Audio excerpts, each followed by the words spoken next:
이 시간에도 오신 여러분들 위해 하나님의 큰 은혜가 넘치기를 주님의 이름으로 축원합니다. 우리 앞뒤 좌우에 있는 분들 따뜻한 사랑의 마음으로 인사를 나눕니다. 주님의 이름으로 사랑하고 축복합니다.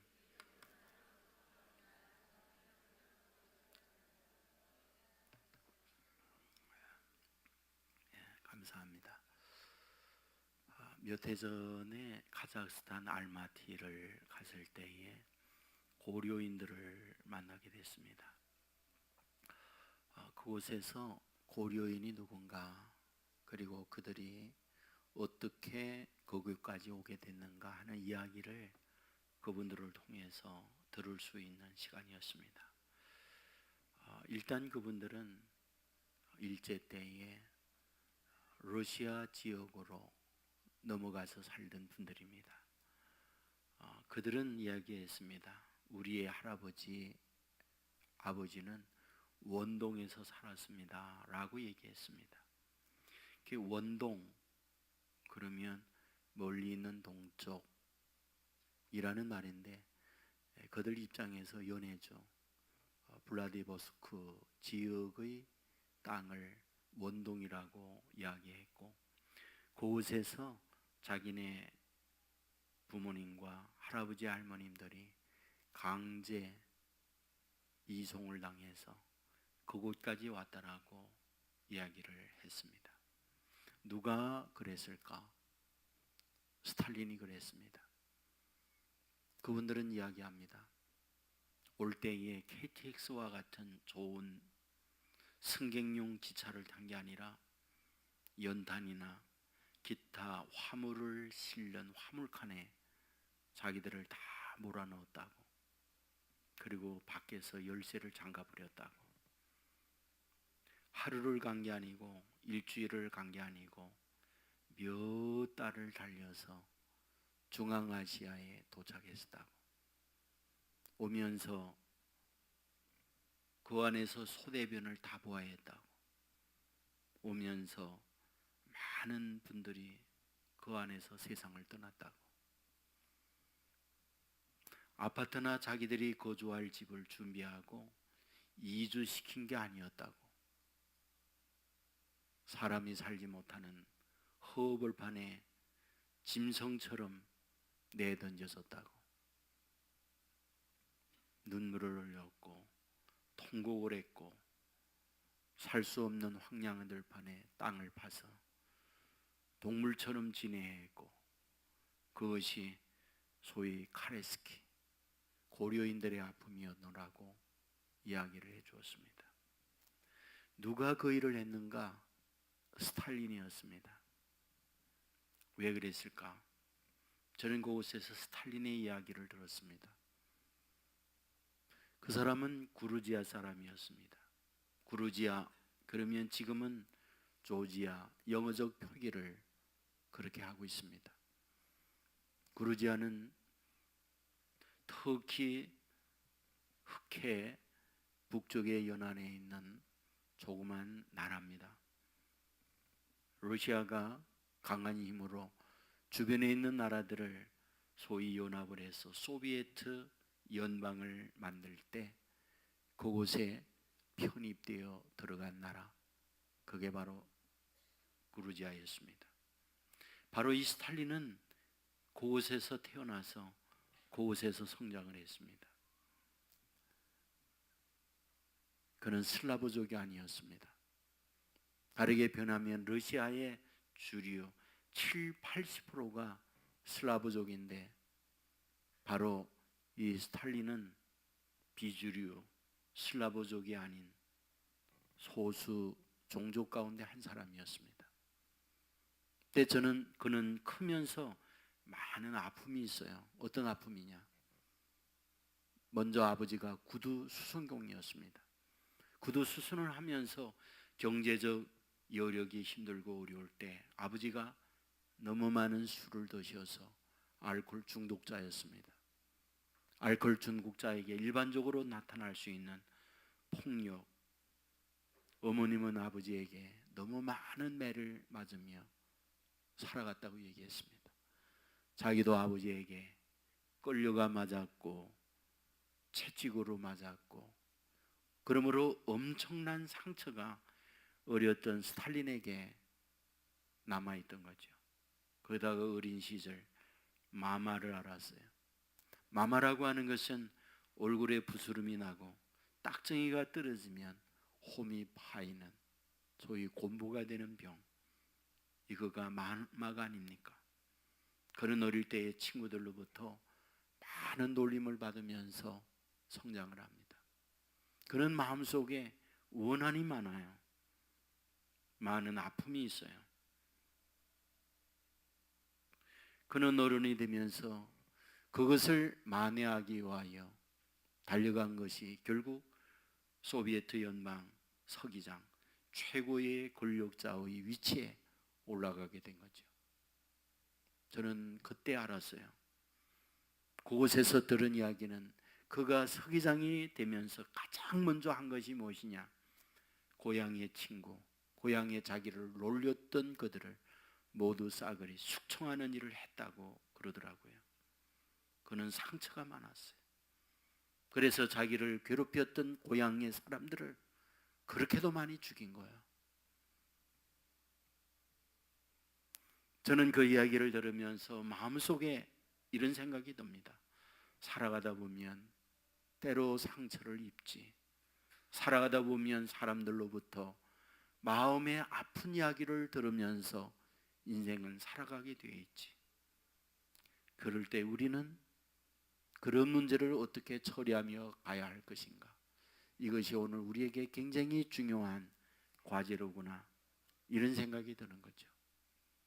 사람이 살면서 정말 힘든 상처가 뭔지 아세요? 자기 부모를 비난하거나 욕하면 굉장히 힘들어요. 마음에 큰 상처가 돼요. 비교 속에서 남들보다 열등한 그걸 가지고 비난을 하게 되어지면 그것만큼 힘든 게 없어요. 거기다가 어떤 자기의 신체적 핸디캡의 문제를 가지고 그걸 흉본다, 그것만큼 어려운 게 없어요. 스탈린은 자기의 신체적 핸디캡에 여러 가지 조롱을 받으며 컸다고 보는 거죠. 그런데 오늘 본문에도 보면 그런 사람이 등장하는 거예요. 삭개오입니다. 삭개오는 어떤 사람일까요? 본문은 이야기하죠. 키가 작았다. 여러분에게 말씀을 드리지만 자기의 신체적 문제, 핸디캡을 가지고 사람들에게 별명을 붙는다든지 조롱을 받는다든지 그건 엄청난 상처로 남게 되어 있어요. 여러분에게 가끔 제 어린 시절을 얘기하잖아요. 제 어린 시절의 별명이 눈 딱발이었다는 거. 다 잊어버렸죠. 다른 건 다 잊어버려도 이런 건 또 안 잊어버려. 예. 제가 여러분들 어릴 때 크면 언제나 착하게 크는 것만은 아니죠. 다투고 싸우고 그러기도 하잖아요. 근데 싸움을 할 때 처음부터 막 싸우는 건 아니죠. 싸우기 전에 워밍업을 하잖아요. 워밍업은 대개 주먹을 쥐고 이렇게 째려보는 거예요. 상대를 째려보는 거죠. 이제 그 워밍업을 하는데 제가 그 이상하게 눈 깜빡이를 제가 잘 안 해요. 그래서 일단 딱 붙잖아요. 그러면 눈도 조그만데 찢어진 데다가 눈을 딱 뜨고 이러고 있으니까 걔들이 먼저 눈 깜빡거리고 도망을 치면서 하는 말이 눈 딱빠리, 눈 딱빠리 그러면서 이제 별명을 부르면서 도망을 치는 거예요. 저는 그게 그렇게도 제가 싫었어요. 어린 시절에. 그래서 그 쫓아가면서 걔를 때리려고 하고 그랬던 기억이 있는 거예요. 오늘 본문의 삭개오는 어린 시절에 많이 놀림을 받으면서 그는 컸구나, 그 생각이 드는 거예요. 사람에게 어떠한 무시를 당하거나 이런 놀림을 받을 때 상처와 함께 복수하고 파는 생각이 있어요. 여러분, 복수는 어떤 힘으로 상대를 응징하기도 하지만 내가 성공을 해서 그 성공으로 너를 누르겠다. 스탈린과 같이 그런 마음이 있는 거죠. 오늘 본문에 나와 있는 삭개오 역시 마찬가지죠. 본문은 얘기해요. 그는 세리장이라고. 지금으로 말하면 쉽게 인천시 세무서장 이런 말이 되는 거죠. 그는 어떻게 생각하면 인간적 출세를 한 사람이라고 할 수 있죠. 하나, 그것은 사람들에게 지지, 사람들에게 인정을 받는 성공은 아니었어요. 왜? 세리라고 하는 말은 당시에 세금을 거두어 드리는 일을 하는데 누구에게 세금을 거둡니까? 자기 나라에. 그런데 당시 시대적 상황은 어떻습니까? 로마의 식민지 아래에 있어요. 그러면 세금을 받아서 그 세금을 로마 정부에 바칩니다. 자기 이스라엘 입장에서 삭개오는 누구냐? 매국노예요. 자기의 국민을 어렵게 하는 매국노. 또 다르게 표현한다면 일제 식민지 치하에 있을 때 소위 일제의 앞잡이가 돼서 우리 국민들에게 돈을 갈취하여 권력자 힘이 있는 일본에다가 바치고 그런 역할을 하는 사람이 누구? 삭개오였다. 이런 말이 되는 거죠. 그러므로 어린 시절에도 힘들었거니와 지금 세리가 된 상황, 세무서장이 되어진 현실에 있어서 어떠하다. 그는 너무나 힘든 현실에 있었다. 그런 얘기죠. 사람들이 지나가다가 보면 얼굴을 돌려요. 그리고는 돌아선 힘을 탁 뺏고 가요. 여러분, 성경은 어떻게 표현하고 있는지 아세요? 세리는 창기와 동kop이다라고 얘기해요. 몸을 파는 여인과 이 세리는 똑같은 종자들이다. 당시에 이 세리에 대하여 이런 야유, 이런 조롱, 이런 멸시를 퍼붓고 그들을 향하여 무시했던 것이 세리였던 거죠. 삭개오는 바로 그런 일을 한 사람이 삭개오였던 거죠. 그런데 그는 어떻습니까? 오늘 본문에 보면 예수님께서 자기 동네에 왔다는 소문을 듣게 됩니다. 그는 예수님에 대한 소문을 알고 있었어요. 병을 고치기도 하고 죽은 자를 살리기도 하고 물로 포도주가 되기도 하고 물 위로 걷기도 하고 오병이어의 기적을 행하기도 하고 이런 능력을 갖고 있는 분이 누구? 예수님이다. 이것을 삭개오는 알고 있었어요. 그래서 그분을 만나고 싶은 마음으로 나갔을 때는 너무 많은 사람들이 길거리를 메우고 있었기 때문에 어떻게 예수님을 볼 수가 없어요. 그는 궁여지책 어떤 생각을 합니까? 오늘 본문에 보면 돌 무화과 나무라고 했어요. 그래서 그 무화과 나무에 올라가게 됩니다. 저는 실제 95년도에 여리고를 갔었고 선교사님이 길에 있는 이 나무를 가르치면서 이게 삭개오가 올라갔던 나무입니다 그러더라고요. 그래서 제가 이렇게 보니까 나무가 굉장히 오래된 나무는 분명해요. 근데 2000년 전에 삭개오가 올라간지 그건 몰라요. 보증수가 없어가지고. 그런데 제가 놀란 게 있잖아요. 이 본문 전에 있던 개역 성경에는 뽕나무라고 되어 있어요. 이것을 개역 개정으로 하면서 돌 무화과라고 그랬어요.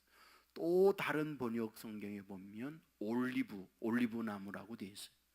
근데 실제 가서 제가 그 나무를 보니까 이 나무 이름이 올리브도 아니고 무화과 나무도 아니고 더 놀라운 것은 뽕나무는 그 나라에 존재하지 않아요.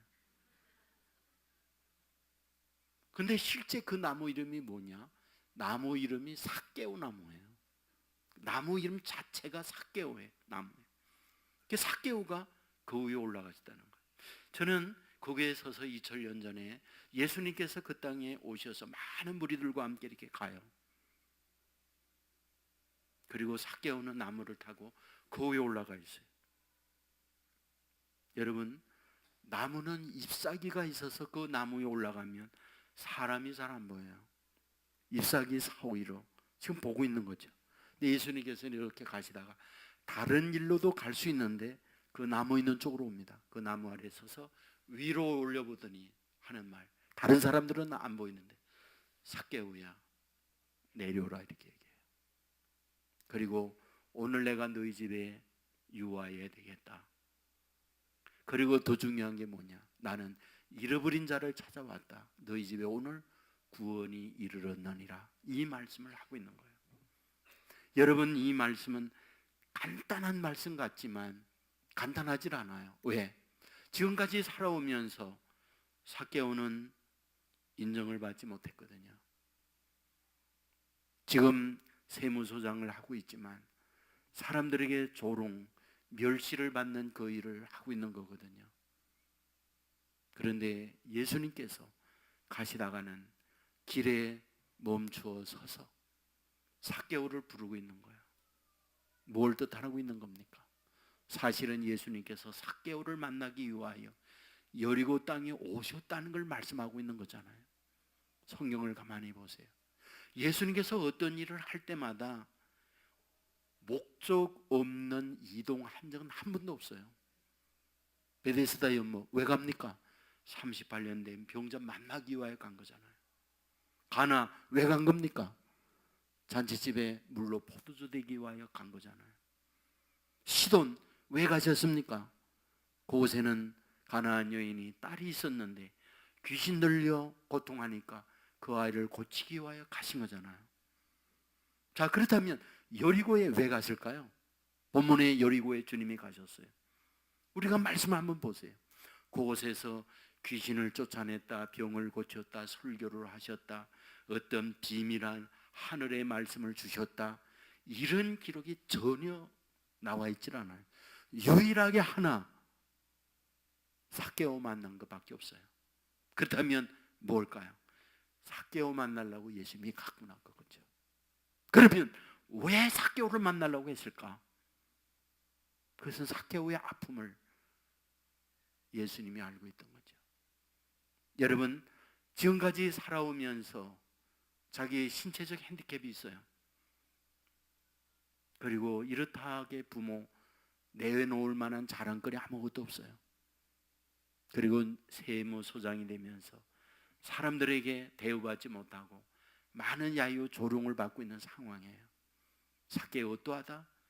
마음의 상처 너무 많다. 아픔이 너무 많다. 돈은 있고 좋은 집을 사고, 그리고 맛있는 음식을 먹고 좋은 옷을 입으며 살 수 있는지 모르지만 그는 어떻다? 늘 우울하다, 늘 슬프다. 이것을 말하고 있는 게 본문에 나오는 삭개오인 거죠. 근데 주님께서 그곳에 가고 있다, 뭐하다? 삭개오를 알고 있다는 거죠. 삭개오를 만나기 위해 갔다는 거예요. 여러분, 올해 수요일에 좋은 강사님들을 모시고 말씀을 들어요. 지난 수요일에 천성교사님이 오셨어요. 여러분, 천성교사님이 오셔서 말씀했던 거 기억나죠? 안 오셨으니까 모르지 뭐. 예. 근데 그분이 얘기해요. 사람에게는 다 상처 있다고. 그런데 그 상처의 치유의 비결이 있다고. 상처의 치유의 비결이 뭐라고 그랬나요? 알아주는 거라는 거죠. 너 아프구나, 너 힘들구나, 그거 알아주면 치유된다고, 위로가 된다고, 그 얘기를 했어요. 저는 그게 맞는다고 생각하거든요. 여인들이 1년 전에 한 말 금년에도 똑같이 또 해. 내년에 또 해. 왜 그럴까요? 알아주지 않는다는 거예요, 내 아픔을. 그래서 한 말 또 하고 한 말 또 하고 한 말 또 하고 그런다는 거예요. 여러분, 오늘 본문에 삭개오는 아픔이 많은 사람이에요. 근데 삭개오의 아픈 마음을 누가 알아주겠어요? 상처 입은 그 마음, 어릴 때부터 놀림을 당하고 지금은 세무서장이 되었지만 사람들에게 인정받지 못하고. 여러분, 그런데 오늘 본문은 어떠하다? 예수님께서 다른 게 아니에요. 그런 삭개오를 만나기 위하여 여리고에 온 거예요. 그리고 나무를 바라보면서 내려오라는 거예요. 뭘 얘기하는 걸까요? 저는 그때 그 나무 아래에 서서 이런 생각이 들었어요. 이 삭개오 나무는 삭개오를 위해서 우리 주님이 심어 놓으셨고 자라게 했구나. 사람들에게 무시를 당하면서, 사람들에게 끼지 못하면서 힘들게 지냈던 그를 위하여 내가 나무에 올라가서 키 크다고 뽐내는 그들을 아래에서 한번 내려다보구라. 하나님은 이런 목적으로 이 나무를 심어 놓으셨구나. 그 생각이 드는 거예요. 그래서 내려오라고 해서 그와 함께 집으로 갑니다. 오늘 본문은 뭐라고 말하고 있습니까? 예수가 죄인의 집에 가는구나, 창기 집에 가는구나, 이런 말과 똑같은 말을 하고 있어요. 그러나 이것은 무엇을 의미한다고요? 내가 나를 그렇게 못되게 평가를 하지만 주님은 나를 알아주고 있어. 내 상처, 내 아픔, 이 모든 걸 알아주기에 우리 집으로 우리 주님이 가고 있어. 이 말을 하고 있다는 말이죠. 저는 여러분에게 드리고 싶은 부분이 있어요. 여러분의 힘든 거 있잖아요. 지내면서 아픈 거 있잖아요. 사람들에게 대우받지 못하고 무시당한 것도 많이 있잖아요. 삭개오를 주님이 아시듯 저와 여러분 아신다는 사실을 믿으시기를 주의 이름으로 축원합니다. 주님이 찾아오셔서 우리 아픔을 이해하고 붙들어주고 다시 소망을 준다고 한다면 나의 주어져 있는 상황이 어떠하든 우리는 회복될 수 있어요. 치유될 수 있어요. 일어날 수 있어요. 이 은혜가 참여한 저와 여러분 가운데 넘치기를 주님의 이름으로 축원합니다. 제가 이 말씀을 준비를 하면서 이런 생각이 제 안에 들었어요. 군에가 있을 때 진해 경화동에서 해병 훈련을 8주를 받아요. 8주를 끝내고 나면은 수료식이 있습니다. 근데 수료식 할 때에는 부모님들에게 편지를 보내서 다 이렇게 면회 오게 해요. 그래서 수료식 하는 그날 수료가 딱 끝나고 나면 면회 온 분들 이름을 하나하나 이렇게 부릅니다. 그런데 기다리고 기다려야지만 마지막까지 제 이름을 불러주지 않았어요. 왜? 면회 온 사람이 없었거든요. 그때에는 순옥이도 없었어요.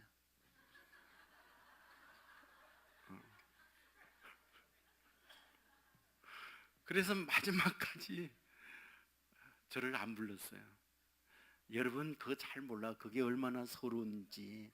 정말 그거 여러분 정말 몰라요. 얼마나 서러운지. 부모 밑에 있다가 처음으로 부모 떠나서 훈련 받잖아요. 아무튼 기압을 어마어마하게 받고 매도 엄청나게 맞고 이제 그러면서 지냅니다. 얼마나 서러워요. 힘들어요. 그러면 부모님 얼마나 기다립니까 그때. 근데 마지막까지 안 부르는 거예요. 그 내무 안에 있습니다. 눈물이 핑 돌잖아요. 그 막 눈물을 혼자서 이렇게 훔치고 있는 거죠. 그런데 그때 주의 음성이 저한테 들려오는 거예요. 뭐라고? 용태가 너 내 이름 면회 온 사람 없어서 불러주지 않는다고 그렇게 슬프지. 하나님이 마지막 날에 하나님 나라로 옮겨가려고 할 때 내 이름을 부르지 않는다면 이보다 더 슬픈 일이 어디 있겠니? 이렇게 말씀하는 거예요. 그러면서 이어서 뭐라고 말하는지 아세요? 내가 너를 면회 왔지 않니? 내가 너를 찾아왔지 않니? 이렇게 주님의 음성이 들려오는데 그렇게 눈물이 나는 거예요. 내 부모님은 나를 찾아오지 않았지만, 찾아오지 못했지만 주님은 나를 찾아왔구나. 주님은 여기에 내 아픔, 내 슬픔을 알고 내 사정을 알고 나에게 찾아왔구나. 주님 너무 감사합니다. 주님. 그러면서 혼자서 그 내무 안에서 눈물을 흘렸던 그 기억이 지금도 생생하게 기억이 나요. 우리가 인생을 살면서 힘든 일 왜 없겠어요? 저는 분명하게 여러분에게 드릴 수 있는 거 있거든요. 장소, 내용, 정도의 차이만 있을 뿐 인생은 누구나 다 힘든 거예요. 아픔이 있는 거라고요. 남들에게 무시를 당하는 것도 있는 거라고요. 그런 현실에 나를 가장 이해할 사람도 내 깊은 아픔을 모르고 있을 때 이 얼마나 힘든가요?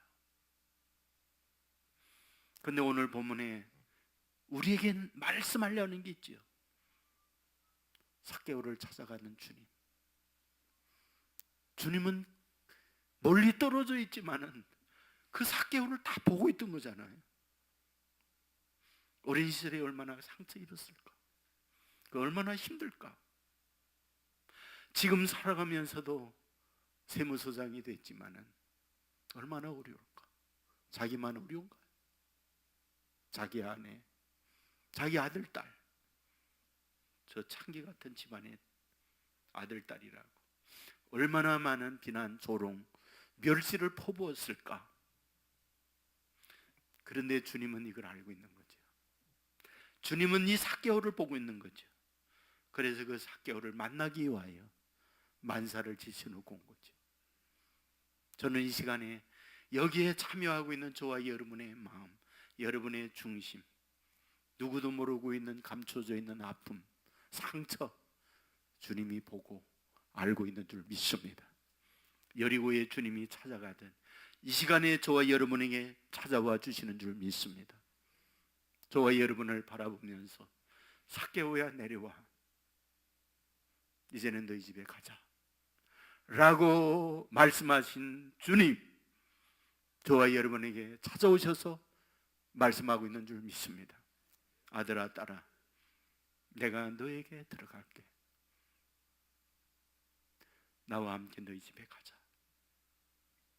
이제는 지난날의 고통, 지난날의 힘든 거 다 끝을 내고 내가 너를 인정하고 너를 사랑하니 나와 함께 이 길을 가자꾸나 라고 하는 주님의 음성을 듣고 주님으로 인하여 힘들고 어려움을 이겨내고 더 멋진 내일을 향하여 나가는 저와 여러분의 삶이 될 수 있기를 주님의 이름으로 축원합니다.